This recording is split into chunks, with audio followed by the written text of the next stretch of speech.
Universal News TV, votre chaîne d'information la plus crédible. La déportation de Laurent Gbagbo à la Cour pénale internationale est l'une des plus grosses injustices de toute l'histoire de l'humanité.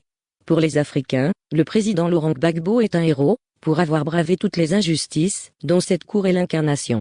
Cependant, la Cour pénale internationale a alors confirmé, mercredi 31 mars, l'acquittement prononcé en 2019 de l'ex-président ivoirien Laurent Gbagbo. Mais face à toutes ces injustices subies par Laurent Gbagbo, quelles leçons à tirer pour les Africains? Suivons maintenant les analyses de nos panélistes, qui sont sur le plateau de LTM, la télévision du monde. Suivons. D'accord. Allez, la première thématique de ce soir, on s'intéresse donc à la commémoration du 11 avril 2011. Monsieur Ma, vous suivez forcément l'actualité et vous êtes au fait de ce qui s'était passé en 2011 en Côte d'Ivoire. Selon Simone Gbagbo, l'épouse du président Laurent Gbagbo, ça a été un procès de la honte passé 10 ans. À la Cour pénale internationale, quelle analyse faites-vous de cette commémoration? Non, déjà, il faut dire que ce 11 avril-là de cette année, on a vu des images qui sont indescriptibles. On a vu des images qui sont à condamner. On a vu un président de la République qui a été épinglé par des militaires dans sa chambre. Et ce ne sont pas des images qui honorent la fonction présidentielle, ce ne sont pas des images qui honorent même l'ossature de l'Afrique. Et 10 ans plus tard, on se rend compte, après la décision de la CPI, que ce président est libre, ce président a été acquitté de tout ce que ces personnes-là l'accusaient. Donc on a Laurent Gbagbo qui renaît, et qui est grandi. Et puis moi, le président Laurent Gbagbo, je ne le vois plus seulement sur la sphère de la Côte d'Ivoire. C'est quelqu'un qui devrait avoir une vue plus panafricaine. Ce n'est plus seulement le président de la Côte d'Ivoire. Ce qu'il représente aujourd'hui, c'est la victoire sur l'injustice, la victoire sur donc ces forces qui viennent de l'extérieur et qui pensent au pouvoir diriger les pays africains. Donc le président Laurent Gbagbo, c'est un grand homme. Je pense que son retour en Côte d'Ivoire devrait être encadré parce qu'il a son mot à dire dans la réconciliation du peuple ivoirien, puisque ce peuple-là a besoin de se regarder en face aujourd'hui et d'aller dans la même direction. D'accord, on va également permettre au docteur Hobson de se prononcer sur la question. On devrait en principe avoir les images pour illustrer nos propos. Docteur Hobson, vous avez également suivi cet événement, cette crise post-électorale en Côte d'Ivoire. En tant qu'Africain, quel est le sentiment qui vous anime? Disons que j'ai suivi cet épisode de l'histoire de la Côte d'Ivoire des États-Unis. Oui. Ça m'a beaucoup peiné pendant plusieurs mois. Je me sentais franchement impuissant. En 2011, vous étiez aux États-Unis? Oui, tout à fait. Aux États-Unis, j'ai passé la moitié de ma vie là-bas.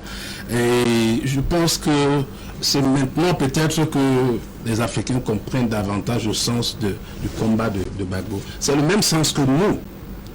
C'est le même combat que nous menons sur le plan scientifique. En réalité, nous devons comprendre qu'on ne peut pas contrôler l'Afrique. On ne peut pas contrôler notre développement si on ne maîtrise pas les rouages de la science. Et qu'on ne nous fasse pas croire que l'Occident a le monopole de la science. Donc, Gbagbo a mené un combat. Nous sommes là pour le soutenir. C'est un symbole de résilience pour l'Afrique.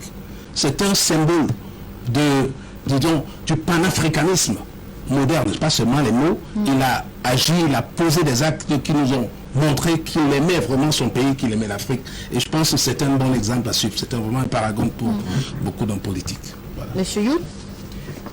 Oui, nous sommes préoccupés par la stabilité de ce pays, frère et ami du Cameroun, qu'est la Côte d'Ivoire.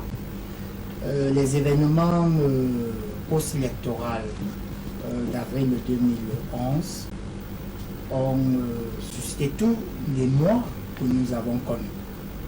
Aujourd'hui, on parle du retour du président de Laurent Gbagbo. Mais moi, je pense qu'au sens du besoin la stabilité de la zone sous-régionale Afrique de l'Ouest et de l'Afrique tout entière, il est important que les plaies soient réellement pensées et qu'un dialogue social inclusif soit réellement mis sur la table, mais dans le sens de l'intérêt essentiel et primordial de la Côte d'Ivoire. Ce qui voudrait dire que quoi? Imaginez que les uns les autres qui quitteront la haie disant on va plutôt aller chercher à proclamer vengeance, ça ne sera qu'apporter encore un autre problème dans les problèmes et non apporter des solutions. Le peuple ivoirien a payé au plus fort véritablement tous ces déboires, ces guerres, ces conflits. Il est temps, et je pense qu'ils sont maintenant tournés résolument vers le développement. Ce pays qui est un moteur de l'économie de l'Afrique de l'Ouest, et parmi même les pays francophones les mieux lotis également. Donc il est important de pouvoir préserver ces acquis et d'avancer. Mais maintenant, on ne pourra pas aussi faire fi du fait que le président Laurent Gbagbo a droit au minimum. Le minimum, c'est par exemple le statut d'ancien président de la République. Oui, je pense qu'à l'issue du récent conseil de ministres, le président Alassane Ouattara l'avait mentionné, il aura droit à tout ce dont vous citez, mais seulement 10 ans après, la Cour pénale internationale tranche sur ce procès judiciaire. Est-ce qu'il ne se fait pas tard quand même, passer 10 ans Il se fait pas mieux tard que jamais? Il se fait pas tard parce qu'en réalité, il pouvait se retrouver en train de perdre peut-être 30 ans de sa vie. Tout est possible. Parce qu'on connaît le début d'un procès, mais on ne connaît pas forcément la fin. Et surtout lorsque les deux parties décident de vouloir allonger ou bien apporter un certain nombre d'éléments de la complexité même du procès. Donc, 10 ans, c'est beaucoup, mais ça pouvait être pire. Bon, maintenant, nous disons que c'est sa réhabilitation qui est importante, c'est son intégration au niveau du jeu de réconciliation des Ivoiriens, parce qu'en réalité, il a été démontré que le président Laurent Gbagbo est supporté par une bonne partie également des Ivoiriens. Et il faudrait que les Ivoiriens soient réconciliés entre eux. Je pense que l'actuel président Alassane Ouattara, le mandat qui est en cours aujourd'hui, est un mandat pratiquement de transition également. Mais nous sommes également en train d'observer que cette ancienne garde des élites qui ont fait l'actualité ivoirienne, politique ivoirienne depuis le décès du président mythique et emblématique Houphouët-Boigny, tel que le président Henri Konan Bédié, tel que le président Alassane Ouattara, tel que le président Laurent Gbagbo, ils sont en train sûrement de penser à l'avenir. Et à partir de cet avenir-là va se construire avec les Ivoiriens qui ont besoin de les avoir pour modèle, de les avoir pour guide, de les avoir pour conseil. Et maintenant, tous doivent œuvrer pour l'intérêt de la Côte d'Ivoire. Et bien sûr, ceux qui sont au pouvoir aujourd'hui ne doivent pas imaginer qu'il y a un vainqueur ou un vaincu. Même lorsque on est vainqueur d'une guerre, on finit toujours par une négociation. Vous vous souvenez des conférences de Yatta, conférences de la Haye, et ainsi de suite. Donc, c'est pour vous dire que même les vainqueurs arrivent souvent à pouvoir négocier la fin d'une guerre. Ben, je suis un peu impressionné par vos réponses diplomatiques. Sinon, dans les chaumières, ça sent souvent très cru. Là, on trouve qu'il y a une injustice quand même. Et parmi ces acteurs majeurs, monsieur Mam, acteur majeur de ce procès judiciaire, il y a forcément Fatou Bensouda qui est considéré par certains Africains, je préfère le dire ainsi, comme une ennemie de l'Afrique. En fait, pour ne pas faire une fixation sur Madame Fatou Bensouda, j'aimerais dire que l'injustice qu'a subie M. Laurent Gbagbo va sans dire. On n'a pas besoin de revenir là-dessus, puisque la plus haute personnalité de la CPI a prononcé son acquittement. C'est la preuve que Laurent Gbagbo a passé 10 ans enfermé pour rien. Donc maintenant, j'ai suivi le président Ouattara, la sortie du président Ouattara lors du Conseil des ministres qui précisait qu'il y aura... le retour de Laurent Gbagbo sera aménagé en ce qui concerne le statut des anciens présidents, ainsi de suite. C'est une très bonne chose. C'est une très bonne chose. J'ai également remarqué que ce dernier n'a pas fait allusion aux 20 ans de condamnation par contumace que Laurent Gbagbo a eu en Côte d'Ivoire. Je pense qu'il ne faudrait même pas que l'on revienne là-dessus. Il faudrait que M. Laurent Gbagbo retourne dans son pays totalement libre et qu'il puisse vaquer normalement à ses occupations. Et pour ce dernier, pour M. Laurent Gbagbo, une place comme une personnalité émérite à l'Union africaine devrait lui être réservée. Il devrait pouvoir régler des litiges qui concernent des pays, certains présidents dans différents pays, parce que c'est un grand homme qui, par ce qu'il a vécu, on se rend bien compte que une personne de ce calibre-là a une place qui ne devrait plus seulement rester au niveau de la Côte d'Ivoire. Il devrait pouvoir servir toute l'Afrique parce que c'est un grand Africain. Et Simone Gbagbo a d'ailleurs pris la parole le 11 avril dernier. Elle demande à tous les Ivoiriens, du nord au sud, de l'est à l'ouest, de tourner leur regard résolument vers le futur. C'est dire, Dr Hobson, que le comité Vérité-Réconciliation, qui a été mis sur pied il y a quelques années, a quand même travaillé. Tout à fait. Moi, je pense que ce serait une bonne chose pour la Côte d'Ivoire de se réconcilier. Et il faut quand même considérer que la très grande partie de la population était derrière Gbagbo. C'est pour ça qu'il avait gagné les élections. Même si on n'a pas voulu... Il avait gagné? Oui, parce qu'on n'a pas voulu recompter. Il a demandé... Les pro-Ouattara ne le diront pas. Il a gagné, mais quel que soit le cas, il est revenu. Je pense que c'est le moment plus que jamais. Les deux camps doivent se réconcilier pour construire une Côte d'Ivoire forte, comme c'était le cas avant la guerre.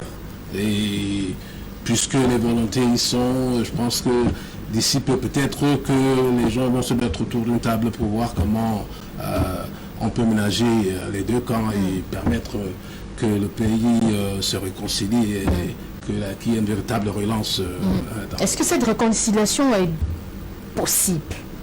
Oui, ça va être difficile parce qu'il y a quand même eu trop de blessures, il y a eu trop de morts inutiles. Et ce n'est pas facile d'oublier un tel drame. Mais bon, avec le temps, peut-être l'exemple du Rwanda nous prouve quand même que c'est possible. Quand il y a des volontés politiques et qu'il y a une certaine synergie et qu'il y a une honnêteté dans la négociation, dans la concertation, il est possible que même quand il y a eu des blessures, qu'on puisse réconcilier. D'accord, c'est quand même des images très dures. Monsieur Youth, Jean-Claude, on voit une femme, à ce moment-là, elle était encore première dame de Côte d'Ivoire, traitée de cette façon, traînée au sol. Est-ce que c'est possible d'oublier, 10 ans après, ce type? C'est possible de pardonner. Bon, oublier, c'est les souvenirs. La preuve, nous voici, nous sommes en train de nous repasser ces images-là. Donc, ça montre que nous avons des souvenirs. Mais maintenant, est-ce que le niveau de colère qu'ils avaient en 2011 est le même aujourd'hui en 2021? C'est la question. Est-ce que les réactions passionnées des uns et des autres, ou bien même l'entêtement des uns et des autres à vouloir s'accrocher, ou bien à vouloir conquérir le siège présidentiel, est-ce que 10 ans plus tard, ils en sont encore au même niveau? Je ne pense pas, à mon avis. C'est pour cela que je dis que la réconciliation entre Ivoiriens est possible, parce qu'en réalité, il y a de la réconciliation la plus compliquée, c'est celle qui est au niveau de la population. C'est lorsqu'il n'y a pas mariage entre les différentes ethnies, entre les différentes couches de la population. Mais cette situation n'existe pas en Côte d'Ivoire. Les Ivoiriens du Nord épousent les Ivoiriens du Sud sans problème. Ils se marient, ils ont des enfants, ça donne un métissage, ainsi de suite. Donc, les Ivoiriens de souche, à la base, n'ont pas de problème. C'est des politiques, ceux qui s'appellent des oufoutistes de l'autre côté, ceux qui s'appellent maintenant des push Ouattara, des push Barbo, des push Bédier, ainsi de suite. C'est cela, mais ça c'est des fictions d'ordre politique pour pouvoir exister et avoir une mise sur quelque chose. Donc déjà à partir de ce moment, et voyant l'impulsion donnée par les Ivoiriens eux-mêmes, qui vivent et cohabitent ensemble. Souvenez-vous qu'à une certaine période, avant déjà cette crise post-électorale, ils avaient déjà connu la division nord et sud. Et à partir de là, on voulait opposer les Ivoiriens de par la notion d'ivoirité entre eux. Aujourd'hui, ce n'est pas le cas. Alors, si ce n'est pas le cas, si ils ont pu véritablement transgresser les barrières de l'ivoirité qui étaient véritablement des bases de la division de la Côte d'Ivoire, pourquoi pas être capable de transgresser maintenant les barrières politiques d'appartenance du PDCI, du HRDP, du FP. Donc pour moi, ce dialogue inclusif qui est amorcé, et il faudrait tout simplement maintenant que les différents acteurs soient sincères dans leur démarche. Est-ce qu'il ne faudrait pas aussi, pour que cette réconciliation soit sincère, que certains prisonniers politiques soient libérés? Ben, ça fait partie des différentes revendications. Nous n'avons pas expliqué forcément ce qu'on entendait par exemple dans le statut d'ancien président de la République. Parce que si on vous dit le statut, on commence à vouloir énumérer l'ensemble des éléments du contenu du statut d'ancien président de la République, on va arriver à bon nombre de choses. Parce que ça voudrait dire que s'il a le statut d'ancien président de la République, il doit avoir un rappel par exemple de tous les avantages et indemnités de salaire depuis 2011 jusqu'à nos jours. Tout à fait. À partir de ce moment, vous allez commencer à voir ce nombre de choses. Un ancien président de la République, ça doit par exemple à une garde rapprochée. Un ancien président de la République a une résidence et entretenue. Un ancien président de la République, ainsi de suite. Quand on dit que le président Laurent Gbagbo a été acquitté, mais il n'était pas tout seul à la haie. Blé est lié au président Laurent Gbagbo. Vous ne pouvez pas, par exemple, dire que vous êtes en train de résoudre le cas du président Laurent Gbagbo sans parler de son fidèle compagnon, Blé Goudé. Donc, à partir de Blé Goudé, exactement, vous allez faire avoir l'embranchement direct sur l'ensemble de tous les acteurs de la chaîne. Et on va, par exemple, vous dire que Guillaume Soro, quel est son statut? Va-t-il rester toujours éternellement comme persona non grata en Côte d'Ivoire et dire qu'on est en train de réconcilier les Ivoiriens entre eux? Je ne pense pas. Donc, tous ces éléments montrent que les acteurs politiques ivoiriens vont se parler entre eux et d'une manière ou d'une autre, moi je salue la volonté. J'espère, je pense qu'elle est sincère et franche du président Alassane Dramane Ouattara de pouvoir réconcilier les Ivoiriens entre eux. Vous semblez ne pas être d'accord sur un point. Rapidement, avant de passer la parole à M. Mouan. Oui, en fait, bon, comme je l'ai dit tout à l'heure... Il faut congratuler le président actuel. Non, on va congratuler le président actuel. On voudrait simplement que ce soit vraiment une réconciliation qui se fait sur les bases de la franchise, de l'honnêteté et de l'ouverture. Il ne faut pas qu'on essaie de faire une chose et dire une chose et faire une autre chose. C'est ce qu'on espère pour la Côte d'Ivoire. Si c'est sur les bases de la sincérité, je pense que ça devrait se faire normalement sans problème. D'accord. Pour sortir de cette thématique, M. Jacques-Bertrand Membre, la Cour pénale internationale a tranché, 10 ans plus tard, vous tous sur ce plateau, vous reconnaissez que mieux vaut tard que jamais. D'ailleurs, les préparatifs liés au grand retour du président Laurent Gbagbo vont bon train. Simone Bagbo a d'ailleurs inauguré il y a quelques jours le comité Acham qui est chargé d'accueillir le président Laurent Gbagbo. Quelles sont vos propositions pour la suite, puisqu'en tant que militant, en tant qu'Africain, votre voix peut compter?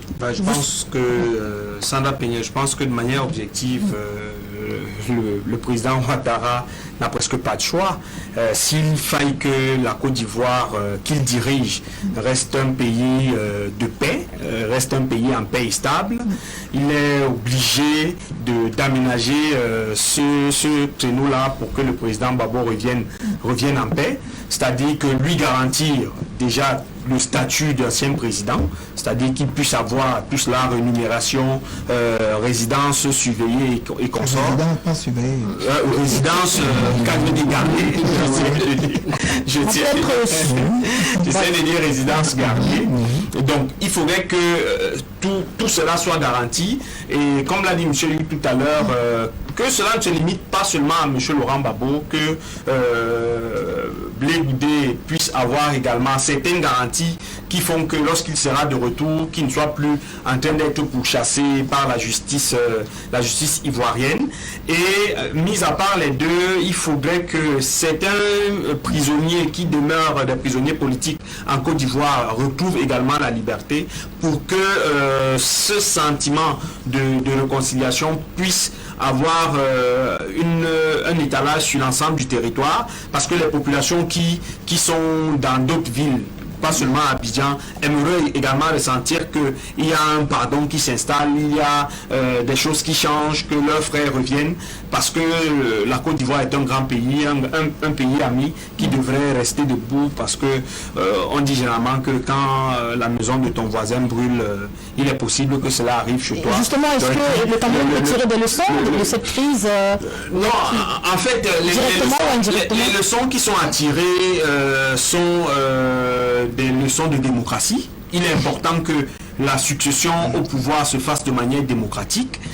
Vous êtes sur Universal News TV. Même M. Ouattara, qui était Premier ministre à cette époque, ne voulait absolument pas entendre parler de la succession de M. Bédié, la succession constitutionnelle, c'est-à-dire une succession sans élection. Exactement. La Constitution disait qu'en cas de décès du président de la République, c'est le président de l'Assemblée nationale qui devient président de la République. Clair. C'était clair, c'était voté à l'unanimité, c'était adopté, c'était constitutionnel. On appelait ça l'article 11 à l'époque.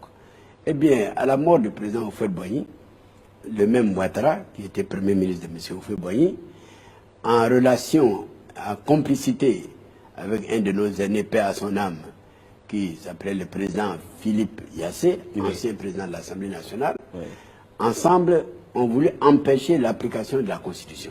C'est comme aujourd'hui, encore le Conseil constitutionnel. Eh bien, là aussi, je me suis opposé. Et puisque j'étais secrétaire général du PDCI, nous avons réussi, avec les membres du bureau politique et tous les militants, à dire c'est l'application de la Constitution ou rien. D'accord. Et nous avons réussi à imposer, à faire appliquer la Constitution, et nous avons fait une transition pacifique et sans effusion de sang. D'accord. L'adversaire de M. Gbagbo. Oui.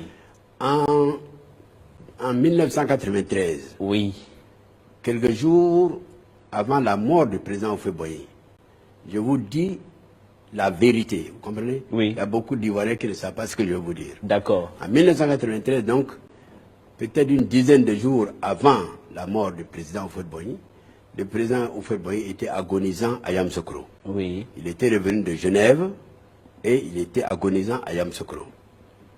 Monsieur Ouattara, Premier ministre, qui était en fait le chef de l'État, parce que dans notre Constitution, lorsque le président de la République est empêché, c'est le Premier ministre qui le représente et qui gère. Qui gère les affaires de l'État. Je peux donc dire que M. Ouattara était pratiquement le chef de l'État en Côte d'Ivoire en 1992 et en 1993. 2 années où le président Houphouët-Boigny physiquement ne pouvait plus tenir. Ça, c'est une réalité. Et il sait que c'est vrai. J'ai dit que M. Ouattara, sachant que je suis le secrétaire général du parti du président Houphouët-Boigny, le plus grand parti de l'époque, n'est-ce pas, m'a appelé, a eu une rencontre avec moi chez lui, m'a proposé d'être avec lui pour que la Constitution, quand le président viendrait à mourir, ne soit pas appliquée. Et je vous le dis. Et vous avez dit... Et moi j'ai dit non, parce que moi je suis pour la Constitution ou rien. Je lui ai dit non. Je lui ai dit, je ne vois pas ce qui vous permettrait de ne pas appliquer la Constitution. Et puis je ne vois pas comment vous pourriez accéder au pouvoir sans Constitution, sans élection, sans rien. C'est impossible. dont il avait Nous sommes toujours- restés à parler Oui. de 21h jusqu'à minuit. Il ne m'a pas convaincu. Le lendemain, c'était un samedi, Oui. il m'a fait convoquer par son allié et complice, le vieux Philippe Yassé, Oui. qui a tenté la même opération. J'ai eu le courage de lui dire, avec tout le respect que je vous dois, Président, c'est non. Moi, c'est la Constitution ou rien. Vous comprenez? Oui, monsieur. C'est pourquoi moi, je suis un homme de la Constitution. Lorsque M. Gbagbo a été élu en 2000, j'ai reconnu M. Gbagbo, alors que les candidats du PDC avaient été rejetés par la Cour suprême. Mais j'ai reconnu, parce que je dis toujours de deux mots, il faut choisir le moindre. Oui. Ceux qui aiment la Côte d'Ivoire ne doivent pas prendre la voie des troubles en Côte d'Ivoire. D'après, vous voyez, Oui, nous oui. perdons du temps depuis 2000, nous sommes dans les troubles jusqu'à aujourd'hui. On n'a jamais voulu laisser M. Gbagbo gouverner correctement et conformément à la Constitution notre pays. Eh bien, j'ai reconnu le régime en 2000. Le président Gbagbo a été le premier à proposer un gouvernement d'ouverture. Le PDCI que je dirigeais a eu 4 ministres. On a proposé 7 ministres à M. Ouattara. Il a refusé. Alors, vous voyez, Donc- un monsieur comme ça, aujourd'hui, qui a refusé la coopération en l'an 2000, parce qu'il n'était pas élu président de la République, parce que sa candidature avait été rejetée. Bon, je peux douter de sa volonté de dialogue aujourd'hui. Donc, c'est Mais monsieur- moi, je vous dis... Il veut le pouvoir par tous les prix, lui, alors. Ah, Quand vous expliquez tout ça, Oui, ça veut mais, dire que... oui, mais quand vous, parce que vous m'avez dit, Oui, vous oui. ne voulez pas, vous n'êtes pas dévoré par une ambition démesurée, Oui, oui. et vous me demandez si Oui. mon autre frère Oui, oui. le serait, je vous cite des faits, et je vous laisse tirer vous-même les conclusions. Conclusion. Bon, mais on va revenir, comme vous connaissez mieux ce pays. Monsieur Ouattara, selon les résultats provisoires des élections, il a gagné avec 54%. Et c'était sa base au nord. Est-ce que vous pensez que c'est vrai qu'au nord, il peut gagner parce que c'est plus peuplé, le nord? Non, c'est moins peuplé. Ah, c'est moins peuplé, le nord. Ben oui, le nord, il n'y a personne. Au nord, nous ne sommes pas peuplés. Je suis du nord. Et moi, je ne suis pas un nordiste fabriqué. Je suis un nordiste authentique. Lui, il est fabriqué alors. Vous voyez, Ah, les balafres. regardez sur mes joues. Oui. Je porte la carte d'identité du Nord, de la région dont je suis. Donc ça ne se discute pas. Mais dans lui, il est discutable alors. Je ne sais pas s'il est discutable. On a clos ce dossier-là. D'accord. Voilà. Mais ce qui n'est pas clos, Oui. c'est qui a gagné les élections. Moi, je vous dis, Oui. les 54% dont vous parlez, moi, je ne les reconnais pas et je ne les connais pas. Cette affaire est un coup monté, grotesque et même vraiment inintelligent. Oui. Moi, je trouve ça vraiment inintelligent. Vous Eh bien, pensez que la France voulait organiser un coup d'État chez vous, constitutionnel, un coup d'État sans armes? mais moi, pas seulement je ne crois pas, je suis sûr. Je suis sûr. J'ai dit, Oui. pour moi, avant même les élections, Oui. M. Sarkozy, le président de la République française, avait décidé qui serait président de la République en Côte d'Ivoire. Depuis l'élection de M. Gbagbo en Côte d'Ivoire, les autorités françaises ne l'ont jamais accepté. Mais pourquoi expliquez-vous cela? Monsieur Gbagbo, à moins que je me trompe, son papa a été un militaire français, si je ne sais pas. Il est proche, il est francophone, il est francophile. Il est membre du International Socialist. Pourquoi les Français ont cette haine ou ne veulent pas de M. Gbagbo? Parce que M. Gbagbo est un président africain qui ne ressemble pas aux autres. C'est comme si vous me demandez pourquoi on a tué Lumumba, pourquoi on a tué Sankara, pourquoi on a mis en quarantaine le président Sékou Touré pendant des années, pourquoi, etc. Yombe, tous ces gens-là.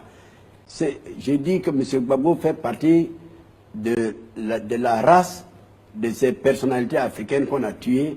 Peut-être ils sont arrivés trop tôt. Oui. On les a tués plus rapidement. Mais M. Gbagbo est un peu de cette famille-là. Personne n'avait pensé que la Côte d'Ivoire, qui était considérée comme un peu la fille de la France, avec le président Houphouët-Boigny, même avec son successeur, où la France est à son aise, comme un poisson dans l'eau, personne n'avait imaginé qu'il sortirait un jour d'ici un Ivoirien pour dire nous voulons être souverains. Nous voulons être responsables de nos affaires. Monsieur le Président. Donc, M. Gbagbo n'était pas le président attendu par la France. Est-ce que M. Houphouët-Boigny n'a pas un peu contribué à ça? Parce que vous savez très bien, il était la fille de la France et tout. Et M. Houphouët-Boigny a contribué à faire peut-être des coups pour la France ici. Peut-être les Français se sont dit que tous les Ivoiriens sont comme ça, ils sont cons. Ils vont marcher comme on veut. Est-ce que ce n'est pas M. Houphouët-Boigny qui a contribué à faire ce genre à cause de ces gènes? Moi, j'ai travaillé près de 15 ans auprès du président Houphouët-Boigny. Oui. C'était un homme d'une extrême délicatesse et d'une extrême finesse. Oui, voilà. Il savait la vérité et avait adopté un comportement qui lui paraissait profitable à la Côte d'Ivoire. C'était son droit. D'accord. Mais il savait, il a dit de sa bouche, je sais que mon indépendance n'est pas une vraie indépendance. Ah, il a dit ça de lui? Il a dit ça, je vous le dis, parce que je suis un de ses fidèles. D'accord. Voilà. Je connais, excusez-moi, je ne suis pas modeste, peut-être le président Houphouët-Boigny plus que, en tout cas plus que la majorité des Ivoiriens. Ça c'est vrai. Voilà. Oui. Il était journaliste, il était son journaliste. D'accord. Donc il sait de quoi je parle. Il a dit, je n'ai pas obtenu la vraie indépendance. C'est une indépendance nominale, une indépendance politique. La vraie indépendance viendra plus tard avec les jeunes. Et lorsque les jeunes seront formés. Et c'est les Laurent Gbagbo alors. Et capables de parler d'égal à égal. D'accord. Oui, je ne sais pas s'il pensait à Laurent Gbagbo, mais moi j'ai le sentiment que c'est Laurent Gbagbo. Une semaine après leur acquittement définitif, Alassane Ouattara a donné son feu vert au retour en Côte d'Ivoire de son grand rival l'ex-président Laurent Gbagbo et de son ancien ministre Charles Blé Goudé. Ici, Christine Muriel, pour Universal News TV. Merci de suivre Universal News TV sur YouTube. Nous vous rassurons que les informations que nous diffusons au quotidien sont suffisamment crédibles. Alors, n'hésitez pas à liker la vidéo si elle vous plaît, et si vous êtes nouveau sur la chaîne. N'oubliez pas de vous abonner et d'activer la cloche de notification pour ne pas rater nos prochaines vidéos.